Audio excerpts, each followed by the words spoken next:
25 KG শোল মাছ দিয়ে রান্না করব। মাছটা হলুদ মাখায় নিচ্ছি।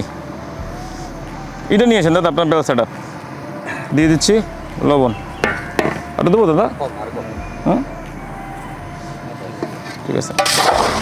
শোল মাছ দিয়া লাউ দিয়ে কিন্তু আমাদের বরিশাল অঞ্চলের একটা খুব ভালো, মানে লাউ মানে শোল মাছ লাগবেই, বরিশালের রেসিপি এটা।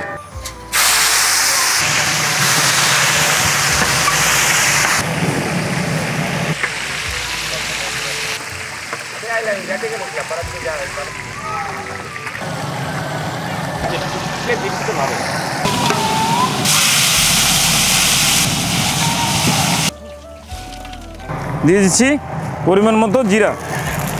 আমাদের 25 কেজি মাছ 35টা লাউ। দিয়ে দিচ্ছি 5 ফোড়ন, ভালো হয়ে যাক। সামান্য পেঁয়াজ রসুন লাগে না লাউ খাইতে, তারপরে অল্প একটু পেঁয়াজ দিলাম, পেঁয়াজ লাগবে না। দিয়ে দিচ্ছি 1 মুঠ পরিমাণ রসুন, রসুন দেবো না। দিয়ে দিলাম কাঁচামরিচ। দিয়ে দিচ্ছি সামান্য পরিমাণে আলু, 5 কেজি আলু নিচ্ছি, আলু কম দিছি। হলুদের গুঁড়া দেবো, অল্প একটু দেই, গুঁড়ো মরিচ, মরিচ দেবো না দাদা।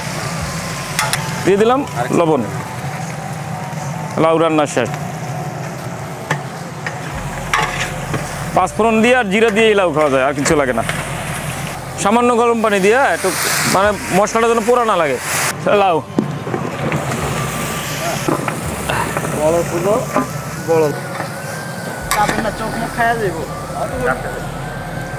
কোনো 20 মিনিটের জন্য ঢাকে দিতেছি দাদা।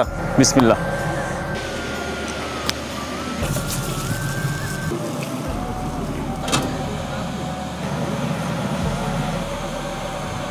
মাথাগুলো দিয়ে দিচ্ছি, মাছে যেন ঘ্রাণটা আসে মাছের। আর এমনি মাছের টুকরো দেবো না, ওটা বাবা মারে অন্যভাবে দেবো, তরকারির উপরে সাজাইয়া। দাদা দিয়ে দিচ্ছি শীত মৌসুমের সবচেয়ে মানে স্বাদের সবজি হলো ধনেপাতা। দিয়ে দিলাম ধনেপাতা। বন্ধ করে দাও চুলা। দাদা দেখেন কি সুন্দর লাউ। লাউ একটু মোটা মোটা কাটছি, বুঝছেন দাদা। হুম,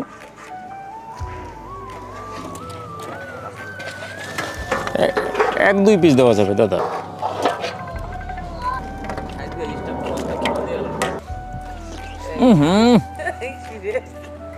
কি যে স্বাদ।